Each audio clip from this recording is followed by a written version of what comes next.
Subscribe and download over 1 million code snippet including this tutorial from codegive.com, link in the description below. In Python, variable type conversion allows you to change the data type of a variable from one type to another. This can be useful when you need to perform operations that are valid for a specific data type or when you want to display the data in a different format.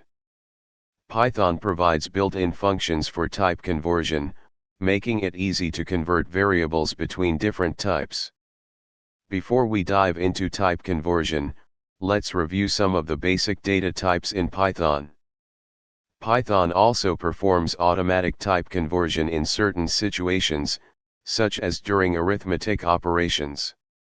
Understanding and utilizing variable type conversion is essential in Python programming. Whether you are working with user inputs, performing calculations, or formatting output, being familiar with type conversion functions will empower you to manipulate data effectively in your Python programs. ChatGPT.